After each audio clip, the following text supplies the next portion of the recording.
Hello everyone, आज की इस वीडियो में हम पढ़ने वाले हैं क्लास 10th इंग्लिश का फर्स्ट फ्लाइट बुक से पहला story a letter to God. ठीक है, इसके राइटर हैं G.L. फ्यूएंटस। ठीक है, राइटर का नाम याद कर लीजिए। चलिए सबसे पहले बिफोर यू रीड पढ़ लेते हैं। इसमें लिखा हुआ है, एक कहावत है, फेथ कैन मूव माउंटेन्स। बहुत ही अच्छा कहावत है, मतलब विश्वास है तो आप बड़े से बड़ा मुश्किल को क्रॉस कर सकते हैं। ठीक है, बशर्ते विश्वास होना चाहिए। लेकिन सवाल ये खड़ा होता है कि हम विश्वास किस पे करें, हमारा विश्वास सही भी है कि नहीं। तो यही इस स्टोरी का मेन थीम है। ठीक है, इस स्टोरी में होता क्या है कि एक लेंजो नाम का एक फार्मर रहता है जो एक लेटर लिखता है गॉड को। ठीक है, जब उसका क्रॉप बर्बाद हो जाता है तब, और उस लेटर में बोलता है गॉड से कि मुझे 100 पेसोस दे दीजिए। पेसोस करेंसी है लैटिन अमेरिकन कंट्रीज़ का। लैटिन अमेरिकन मेनली जो साउथ अमेरिकन कंट्रीज है, जैसे कि अर्जेंटीना, चिली, मैक्सिको, ऐसे कंट्रीज़ का करेंसी है। अब इस स्टोरी में खासकर से कौन सा स्टोरी को टारगेट किया गया है वो पता नहीं चल रहा है। ठीक है, बस आप इतना समझ लीजिए कि पेसोस करेंसी है। तो वो इस लेटर में, जैसे इंडिया में रुपीज़ होता है ना, वैसे ये पेसोस है। ठीक है, इन सब कंट्रीज़ का, लैटिन अमेरिकन कंट्रीज़ का। तो वो इस लेटर में गॉड से 100 पेसोस मांगता है। तो इस स्टोरी में हमें यही जानना है कि क्या ये लेटर गॉड के पास पहुंचता है, गॉड क्या उसको पैसा देते भी है कि नहीं।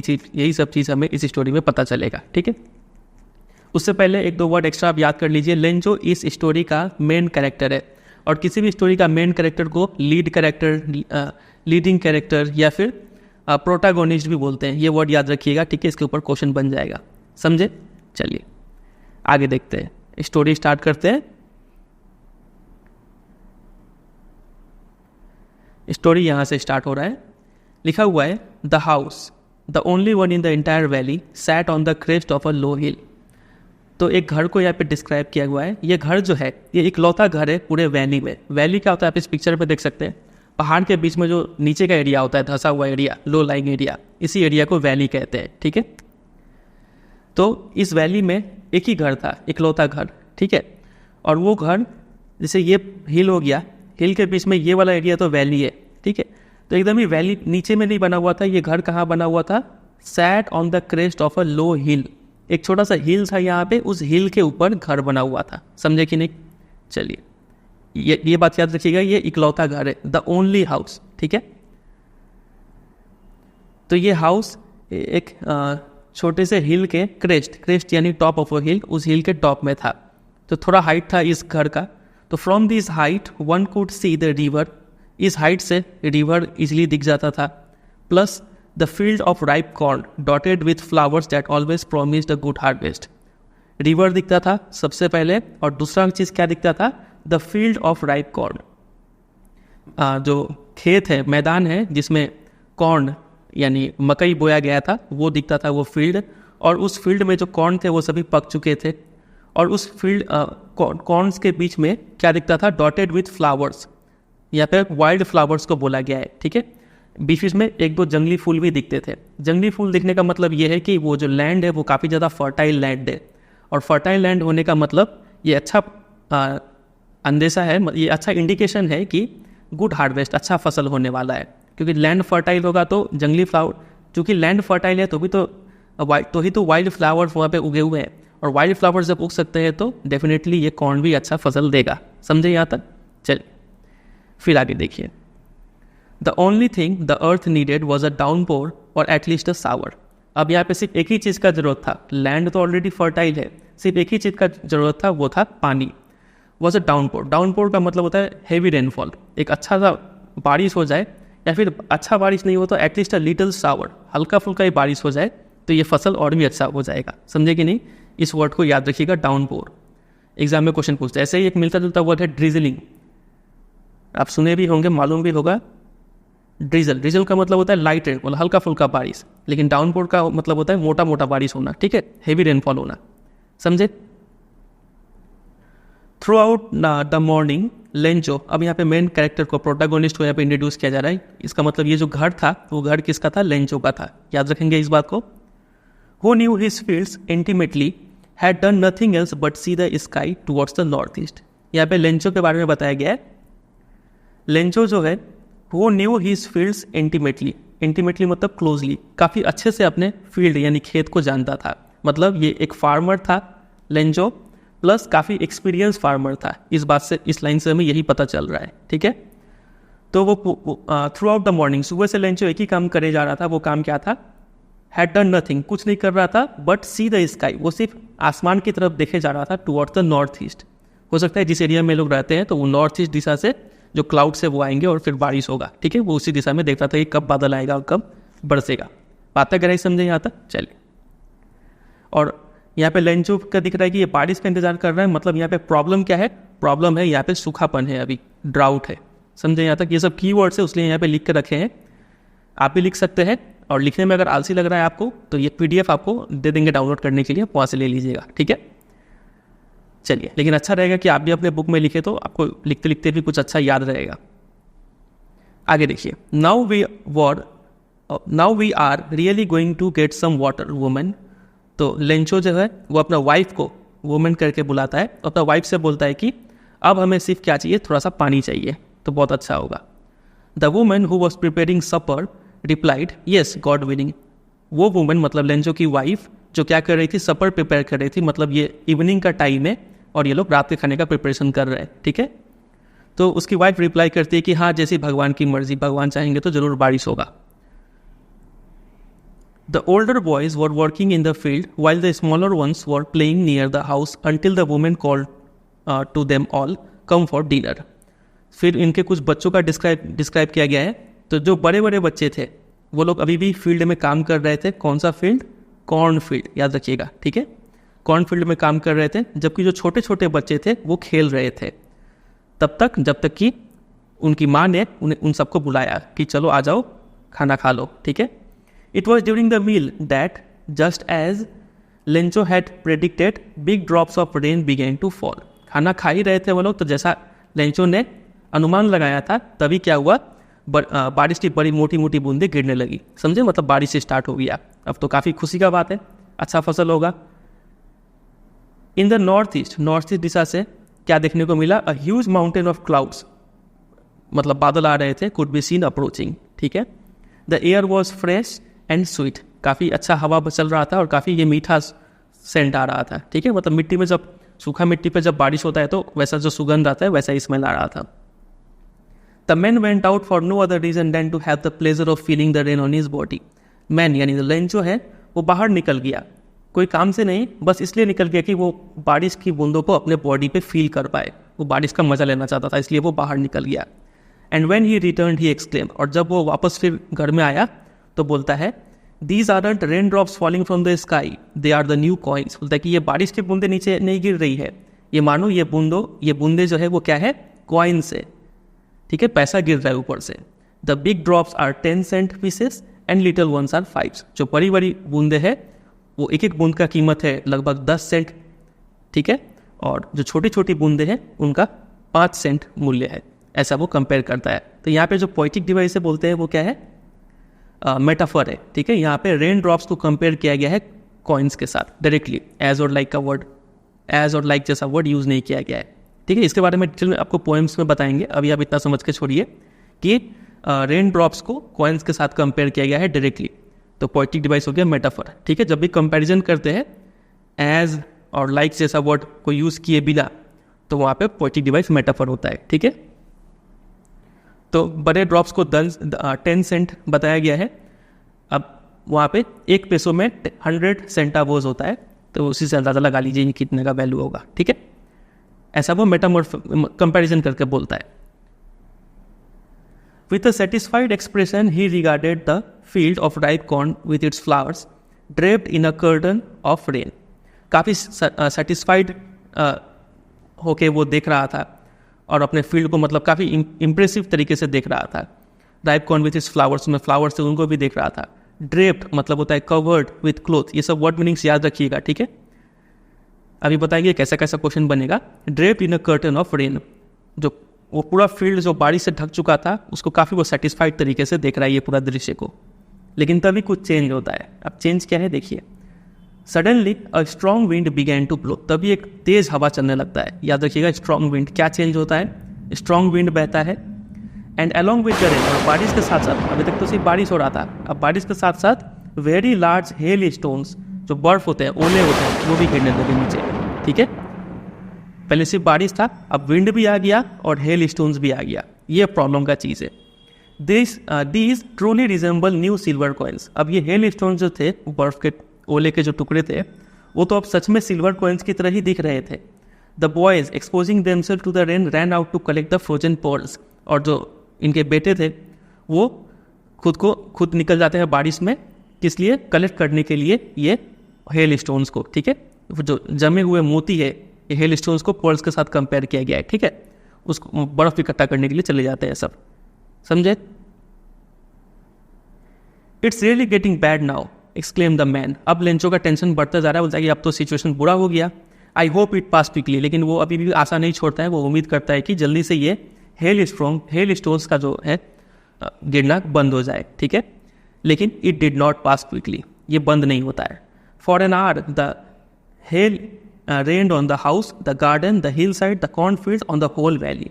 1 घंटे के लिए ये जो हेल है, ओले है, वो गिरे। घर पे भी गिरे, गार्डन पे गिरे, हिल साइड पे गिरे, कॉर्नफील्ड पे गिरे, हर जगह गिरे। The field was white. ये जो उनका कॉर्नफील्ड था वो पूरा वाइट हो गया, इतना हेल स्टोन्स गिरा। As it covered with salt, मानो ये पूरा जो फील्ड है वो सॉल्ट से कवर हो गया है। ठीक है, तो यहाँ पे देखिए, यहाँ पे फिर से हेल स्टोन्स को कंपेयर किया गया है सॉल्ट के साथ। ठीक है, और यहाँ पे एज वर्ड का यूज़ है, तो यहाँ पे पोएटिक डिवाइस बोलते हैं सिमिली है। समझे? ये याद रखिएगा, इसके ऊपर क्वेश्चन बन जाता है। एग्जाम में ऐसा भी क्वेश्चन बना है कि यहाँ पे इसको सॉल्ट से ही क्यों कंपेयर किया गया है। सॉल्ट के जगह पे अगर शुगर से कंपेयर करते तो क्या हानि होता, ऐसा क्वेश्चन पूछते हैं एग्जाम में। तो लिखना पड़ेगा कि सॉल्ट जो है वो सही कंपैरिजन है यहाँ पे है फील्ड के लिए, हेल स्टोन्स के लिए। ठीक है, क्योंकि सॉल्ट जो है पूरा वाइट होता है और ये ठीक मतलब दर्शाता है हेल स्टोन्स का नेचर को। ठीक है, अगर शुगर से कंपेयर करते हैं यहाँ पे राइटर, तो प्रॉब्लम ये था कि ज़्यादा फोकस चला जाता है ऑडियंस का, क्योंकि शुगर क्या होता है, क्यूबिकल शेप का होता है, शेप और साइज पे ज़्यादा फोकस जाता है, जो कि यहाँ पे उतना रिलेवेंट नहीं है। यहाँ पे हमें कलर दिखाना था, इसलिए जो सॉल्ट से कंपैरिजन है वो ज़्यादा अप्रोप्रिएट है। बात अगर समझ रहे हैं, ये सारा लिखा हुआ क्वेश्चन आंसर मिल जाएगा आपको मेरे वेबसाइट पे। ठीक है, आपको बता देंगे, अब आपसे भी इतना समझ के चलिए। ठीक है, चलिए आगे बढ़ते हैं। Not a leaf remained on the trees, the corn was totally destroyed. जो ट्रीज थे उनमें एक भी पत्ता नहीं बचा, क्योंकि ऊपर से जो ओले गिरे, बर्फ के टुकड़े जो गिरे, वो सब लीफ को डैमेज कर दिए। और जहाँ तक फील्ड का बात था, जिसमें कॉर्न्स लगे हुए थे, वो भी पूरी डिस्ट्रॉय हो चुका था। चलिए फिर आगे क्या हुआ। The flowers were gone from the plants. जो प्लांट्स में फ्लावर्स लगे थे वो फूल भी टूट के नीचे गिर गए। Lencho soul was filled with sadness. Lencho जो था वो पूरी दुखी हो गया, डिसअपॉइंटेड हो गया। When the storm had passed, जब ये तूफान गुजर गया, he stood in the middle of the field and said to his sons, वो फील्ड के बीचों बीच जाके खड़ा हो जाता है और अपने बेटों से कहता है कि a plague of locusts would have left more than this। देखिए, अगर लोकस्ट का भी झुंड आता है, अटैक करता है हमारे फील्ड में, तो इससे तो ज़्यादा फसल बच जाता। ठीक है, मतलब वो इतना ज़्यादा दुखी हो गया है। लोकस्ट समझते हैं, लोकस्ट को टिड्डी बोलते हैं। मतलब जो स्टूडेंट राजस्थान हरियाणा के होंगे उनको शायद पता होगा, एक टाइप का ग्रास ऊपर होता है, ये आता है और पूरा फसल को, कॉर्न के फील्ड को डैमेज कर देता है, सब खा लेता है। ठीक है, तो बोलता है कि अगर ये कीड़ा भी आता और हमारे फसल को डैमेज करना चाहता तो इतना डैमेज नहीं करता जितना कि ये हेल स्टोन, ये स्टॉर्म ने किया है। समझ रहे? तो यहाँ पे लेंचो का फीलिंग के ऊपर क्वेश्चन बनता है, लेंचो अभी कैसा फील कर रहा है। तो यहाँ पे बता ही दिया गया है, काफ़ी वो सैडनेस से भरा हुआ है, काफ़ी वो सैड है। तो इसके लिए अलग अलग वर्ड भी याद रखिए, क्योंकि आप सिर्फ सैड लिख के आएंगे तो काफ़ी हल्का आंसर माना जाएगा आपका। थोड़ा एक स्टैंडर्ड होना चाहिए, आप क्लास 10 में है तो आप ऐसा वर्ड यूज़ कीजिएगा। काफ़ी डिस्पेयर है इसमें, होपलेसनेस है, उम्मीद छोड़ दिया अब ये, रेजिग्नेशन मतलब अब ये हार मान चुका है, पूरी गिव अप कर दिया है। ये सब उसका कुछ फीलिंग्स है, ये सब की वर्ड्स है। जब आप सेंटेंस फ्रेम करेंगे तो ये सब वर्ड को यूज़ करेंगे। कैसे आंसर लिखना है वो पूरा आपको वेबसाइट पे मिल जाएगा। अभी आप सिर्फ इतना ही याद करके चलेंगे तो काफ़ी ईजी रहेगा आपके लिए। ठीक है, चलिए। और इतना डिटेल में हम पढ़ा रहे हैं, आपको अच्छा भी लग रहा होगा। ये सब पढ़ के आप एक बार आप इसको ध्यान से पढ़ लीजिए, फिर आपको इसके ऊपर और कोई वीडियो देखने का जरूरत नहीं पड़ेगा। समझ रहे हैं? आप वो 5-10 मिनट वाला एनिमेशन वाला वीडियो देखेंगे, स्टोरी तो समझ में आ जाएगा, लेकिन जब आप क्वेश्चन अटेम्प्ट करेंगे तो आप कुछ भी सॉल्व नहीं कर पाएंगे, कोई क्वालिटी नहीं रहेगा आप में। ठीक है, तो थोड़ा टाइम दीजिए, एक बार मेहनत कीजिए, हमेशा के लिए हो जाएगा। आगे देखते हैं। तो यहाँ पे ये जो लेंचो बोलता है कि अगर लोकस्ट लगता है तो भी इतना डैमेज नहीं करता। तो इस यहाँ पे भी एक पोएटिक डिवाइस है जिसको बोलते हैं हाइपरबोली। यहाँ पे हाइपरबोली का पोएट यूज़ कर रहे हैं, बस समझ कर रख दीजिए, उतना इंपॉर्टेंट है नहीं है। आगे देखते हैं। The hell has left nothing. ये जो ओलावृष्टि जो हुआ है इससे तो कुछ भी नहीं बचा हमारे फील्ड में। लेंचो ये सब अपने सन से कहता है। This year we will have no corn. इस साल हमारे पास एक भी कॉर्न नहीं रहेगा। That night was sorrowful one. वो रात काफ़ी दुखी भरा रात रहा। All our work for nothing. सब आपस में बात कर रहे हैं कि हमारा सारा मेहनत बर्बाद हो गया। There's no one who can help us. हमारा कोई मदद नहीं कर सकता है। We will go hungry this year. इस साल हमें भूखे रहना पड़ेगा। समझे? चलिए, यहाँ पे कुछ क्वेश्चंस हैं जो ऊपर हम अंडरलाइन किए हैं, वही इसका आंसर हो जाएगा। आगे बढ़ते हैं। But in the hearts of all who lived in that solitary house in the middle of the valley there was a single hope, help from God. तो यहाँ पे एक बात जो कहा गया था कि हमारा कोई मदद नहीं करेगा, भले ही वो लोग मुंह पे तो ऐसा कह रहे हैं, लेकिन सबके मन में जो उस घर में रहता था, कौन सा घर? सॉलिटरी घर। सॉलिटरी मतलब अकेला।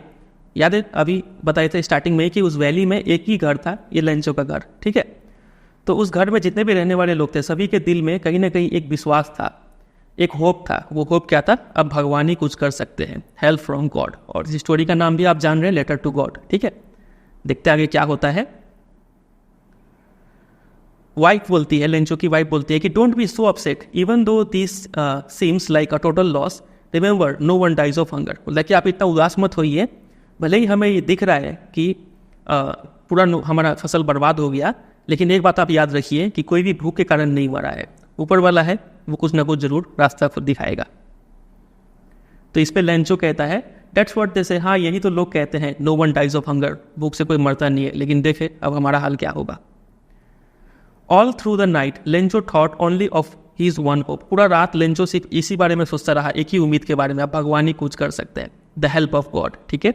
whose eyes as he had been instructed see nothing even see everything even what is deep in one's conscience। तो लेंचो पूरा रात भगवान के बारे में सोचता रहा।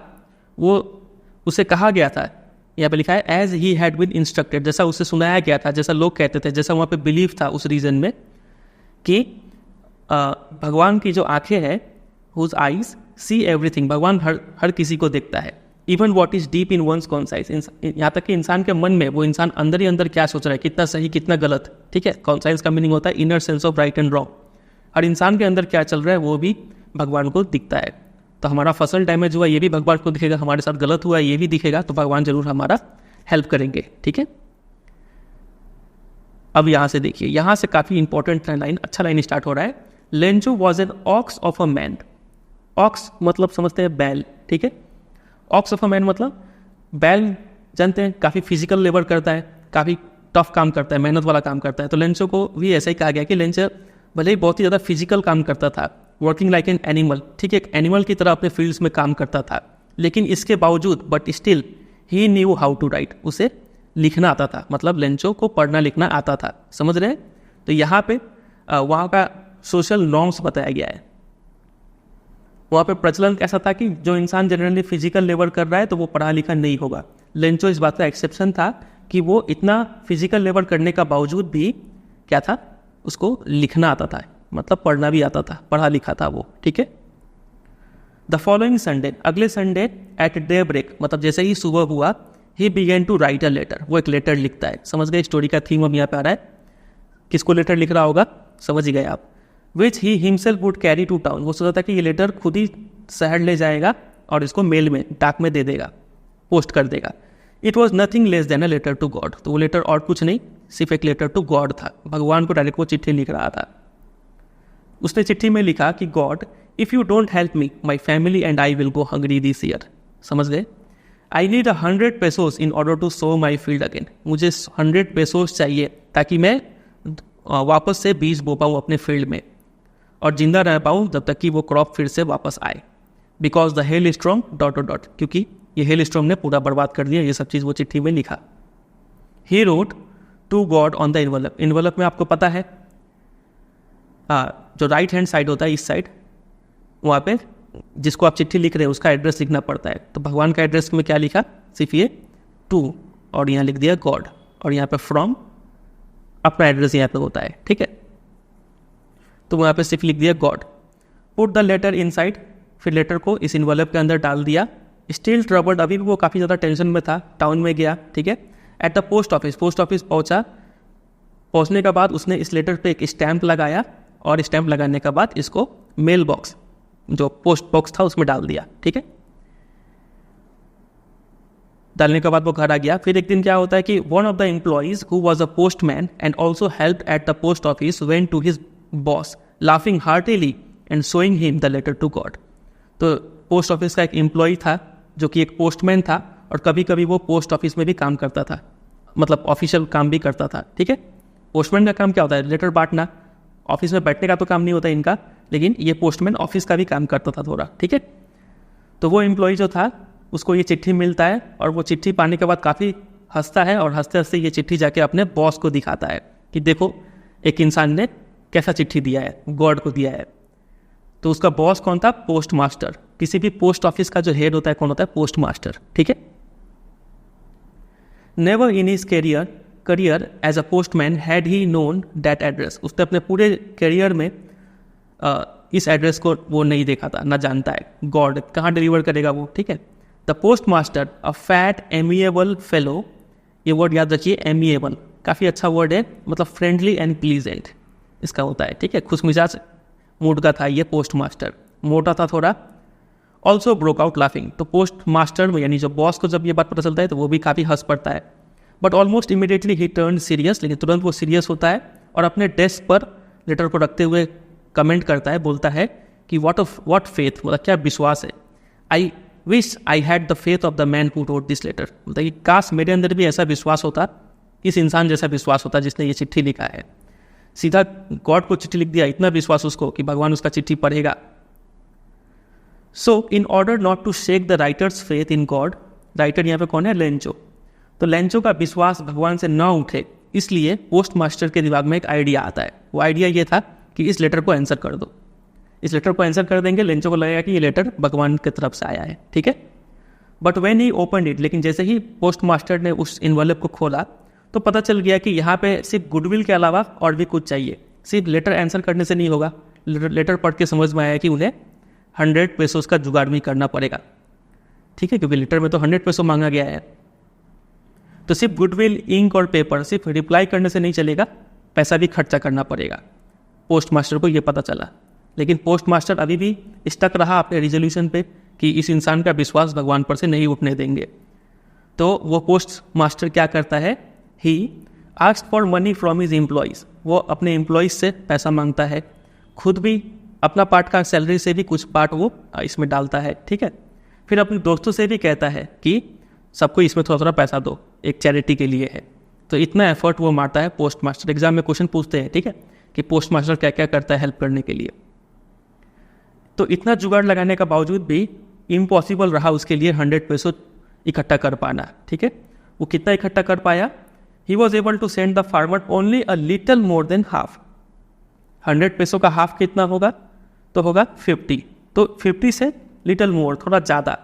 अब कितना ज़्यादा वो हमें लास्ट में पता चलेगा, ठीक है। इतना ही पैसा वो लेंचो को दे पाया। He put the money in an envelope address to the Lencho and with it a letter containing only a single word as a signature God. वो इतना रुपया इन्वेलप में डालता है और एक ब्लैंक पेपर में सिर्फ लिख देता है गॉड, ठीक है, ये लिख के भेज देता है लेंचो को। The following Sunday Lencho came a bit earlier than usual to ask if there was a letter for him. अगले संडे वापस लेंचो आता है टाउन में, पोस्ट ऑफिस में, और पूछता है कि क्या उसके लिए कोई चिट्ठी आया है। It was the postman himself who handed the letter to him while the postmaster experiencing the contentment of a man who has performed a good deed looked on from his office। देखिए, वो postman खुद अपने हाथों से वो चिट्ठी को Lencho को दे देता है। पोस्ट मास्टर अपने कैबिन से ही बैठ के, ठीक है, काफ़ी पोस्ट मास्टर कैसा फील कर रहा था? काफ़ी कंटेंटमेंट यानी सेटिस्फैक्शन फील कर रहा था कि चलो एक गरीब का आज हम हेल्प कर रहे हैं, ठीक है। तो वो कहीं से छिप के देख रहा था कि लेंचो का रिएक्शन क्या रहता है इस पर। Looked on from his office, ठीक है, ऑफिस में बैठ के देख रहा था लेंचो। तो लेंचो को जब इन्वॉल्व मिलता है, वो इन्वॉल्व खोल के देखता है, कुछ पेसोज उसे मिलता है। तो Lencho showed not the slightest surprise on seeing the money. Lencho का देखिए कैसे रिएक्ट करता है वो एकदम ही सरप्राइज नहीं हुआ कि उसे कुछ पैसा मिल चुका है, ठीक है। क्योंकि देखिए, आपको अगर अचानक से आप भगवान को चिट्ठी लिखे और आपको बदले में चिट्ठी में कुछ पैसा डाल के मिल जाए तो आपका रिएक्शन कैसा होगा? आप तो काफ़ी सरप्राइज हो जाएंगे ना कि अरे पैसा आया कैसे? अगर ऐसे पैसा आ सकता है तो हम बार बार चिट्ठी डाल के ही पैसा मांगेंगे, कुछ काम करने का जरूरत है नहीं, है कि नहीं? लेकिन लेंचो इसके ठीक ऑपोजिट बिहेव करता है, वो एकदम ही सरप्राइज नहीं होता है, ठीक है। इतना उसका कॉन्फिडेंस था, इतना उसका बिलीव था, या फिर बोल सकते हैं फेथ था गॉड पे। मतलब उसको मालूम ही था कि गॉड तो रिप्लाई करेंगे ही और उसको पैसा देंगे ही। तो उसको जब ये पैसा मिला 50 पैसों से थोड़ा लिटिल मोर, तो वो एकदम ही सरप्राइज नहीं हुआ, बोला कि चलो ठीक है बस इतना तो आया। बट ही बिकेम एंग्री, खुश होने का बजाय वो लेंचो गुस्सा हो गया। When he counted the money, जब वो पैसा गिना तो काफ़ी गुस्सा हो गया कि अरे इसमें तो 100 पैसो नहीं है। समझ रहे हैं? वो ये सोचता है कि God could not have made a mistake, मतलब कि भगवान तो गलती कर नहीं सकते हैं। Nor could he have denied Lencho what he had requested, भगवान गलती नहीं कर सकते हैं, प्लस भगवान उसका रिक्वेस्ट को डिनाई भी नहीं कर सकते। मतलब उसने 100 पैसों मांगा है तो पक्का भगवान ने 100 पैसों दिया होगा। समझ रहे बात है ना? ये 100 पैसों दिया होगा, मतलब उसे अभी कम मिला है, 50 पैसों से कुछ ज़्यादा मिला है। तो 20 का पैसा कौन ले लिया? वो ये सोच रहा है कि कहीं ये पोस्ट ऑफिस के एम्प्लॉय यहाँ पे कुछ गड़बड़ कर दिए हैं, ठीक है, ये लोग आपस में कुछ पैसा चुरा लिए हैं और मुझे कम दे रहे हैं। तभी लेंचो क्या करता है? Immediately went up to the window to ask for paper and ink, तुरंत खिड़की पे जाता है, काउंटर पे जाता है, पेपर और इंक मांगता है। On the public writing table वो एक चिट्ठी लिखता है with much wrinkling of his bro, ठीक है, मतलब काफ़ी गुस्से में वो चिट्ठी लिखता है। Caused by the effort he had to make to express his ideas, अपने आइडिया को, फीलिंग को एक्सप्रेस करने के लिए जितना एफर्ट मार रहा है उसके कारण जो गुस्सा वाला एक्सप्रेशन है वो आ गया उसके फेस पे, ठीक है। व्हेन ही फिनिश, जब उसने चिट्ठी लिखना खत्म कर लिया, he went to the window to buy a stamp, फिर से वो एक स्टैम्प खरीदता है, फिर वो स्टैम्प को चाटता है, क्योंकि स्टैम्प में पहले से गम होता है, ठीक है। जब आप उसको भिगा देते हैं या फिर थूक से ही गीला कर देते हैं तो वो गम एक्टिवेट हो जाता है और उसको ऐसे ही चिपका सकते हैं, अलग से कोई गम नहीं चाहिए, ठीक है। And then affixed to the envelope, वो स्टैम्प को एनवलप पे चिपका देता है with a blow of his fist, एक मुक्का मार के, ठीक है, और फिर उसको दे देता है, पोस्ट कर देता है। The moment the letter fell into the mailbox, the postmaster went to open it, जैसे ही वो चिट्ठी मेल बॉक्स में जाता है, जो पोस्ट मास्टर है, बॉस, वो उस चिट्ठी को जाके खोलते हैं और पढ़ते हैं। तो उनका मन में तो क्यूरियोसिटी है कि लेंचो क्या लिखा, आप देखें। तो उस चिट्ठी में लिखा हुआ था कि God of the money that I asked for only 70 pesos reached me, लेकिन भगवान मैंने आपसे जितना पैसा मांगा था उसमें से सिर्फ 70 पैसों ही मुझे मिला है, ठीक है। सेंड मी द रेस्ट, और मुझे बचा हुआ कितना बचा हुआ है? 30 पैसों आप मुझे वापस भेजिए, I need it very much, क्योंकि वो पैसा का बहुत ज़रूरत है मुझे। But don't send it to me through the mail, और रिक्वेस्ट करता है गॉड से कि इस बार आप ये 30 पैसों इस चिट्ठी के थ्रू, मेल के थ्रू मत भेजिएगा। क्यों? क्योंकि because the post office employees are a bunch of crooks Lencho. तो देखिए, वो चिट्ठी में लिखता है कि आप ये 30 पैसों मेल से मत भेजिएगा, क्योंकि ये पोस्ट ऑफिस के जो एम्प्लॉय है एक नंबर के धोखेबाज है, चालबाज है, ये लोग पैसा चुरा लेते हैं, कुछ और तरीके से भेजिएगा, इतना करके चिट्ठी एंड कर देता है। तो मतलब ये लाइन पढ़ के तो सीधा सीधा समझ में आता है, हम लोग के लैंग्वेज में हम लोग क्या बोलेंगे कि आजकल भलाई का ज़माना नहीं रहा है कि नहीं। एक सोचिए, अब इस पर ये सब पढ़ के पोस्ट मास्टर को, पोस्ट ऑफिस के बाकी एम्प्लॉय जो पोस्टमैन हैं, उनको क्या फील हुआ होगा। एक तो इतना मेहनत से उन्होंने 70 पैसे जुगाड़ करके दिया, ऊपर से लेंचो क्या किया, इन्हें ही चोर समझ रहा है। वो फिर भगवान को चिट्ठी लिखा कि 30 पैसों भेजिए, लेकिन पोस्ट के थ्रू नहीं, मेल के थ्रू नहीं, किसी और तरीके से भेजिए। तो ये बात है, समझे? अच्छा लगा ये स्टोरी। चलिए, तो यहाँ पे ये क्या है? आयरनी है, पोएटिक डिवाइस बोलता है आयरनी।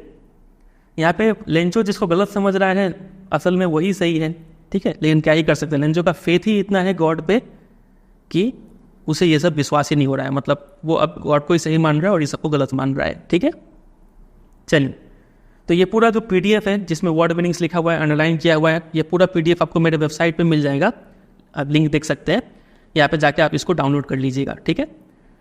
और इस चैप्टर का जितना भी इंपॉर्टेंट क्वेश्चन आंसर है वो भी आपको मेरे वेबसाइट पे मिल जाएगा। आप सिंपली गूगल में सर्च कर दीजिएगा a letter to God important question answer by CBSE guidance, इतना लिख के सर्च कीजिएगा, आ जाएगा, ठीक है।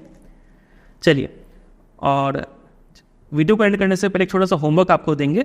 यहाँ पे कुछ 3 वर्ड लिख रखे हैं, डाउनपोर जिसका जिक्र स्टार्टिंग में ही हुआ था, और ड्रीजल जिसका बारे में आपको बता दिए और थंडर स्टॉर्म, ये 3 वर्ड है। तीनों का बारे में एक बार एग्जाम में क्वेश्चन आया था। क्वेश्चन इस तरीके से देते हैं, एक टेबल बना देते हैं और यहाँ पे 2 कॉलम होगा और यहाँ पे ये तीनों वर्ड लिखा रहेगा, तीनों का मीनिंग यहाँ पे लिखा रहेगा, बोलेंगे मैच कीजिए, ठीक है। और ऐसे करके 4 ऑप्शन दे देंगे आपको। तो इसके लिए ये क्वेश्चन अटेम्प्ट करने के लिए आपको तीनों का मीनिंग अच्छे से आना चाहिए। तो ये आपके लिए होमवर्क रहेगा, आप गूगल सर्च कीजिए कैसे नहीं करके, इस तीनों का मीनिंग मुझे कमेंट सेक्शन में बताइए, ठीक है। चलिए इतना काम आप कर लेंगे। चलिए तो इसी पे ये वीडियो को एंड करते हैं। उम्मीद करते हैं आपको ये वीडियो पसंद आया होगा। वीडियो अच्छा लगा तो जरूर एक लाइक कर दीजिएगा, फ्रेंड के साथ शेयर कर दीजिए और अगर आप चैनल पर नए हैं तो इसको सब्सक्राइब भी कर लीजिए। आने वाले दिनों में आपको और भी वीडियोस देखने को मिलेंगे जो कि आपके लिए काफ़ी हेल्पफुल रहेगा। और बेल आइकन प्रेस कर दीजिए ताकि आपको नोटिफिकेशन भी टाइम पे मिलता रहे, समझे। चलिए एंड करते हैं, मिलते हैं बहुत जल्द किसी और वीडियो में। तब तक के लिए bye bye and take care.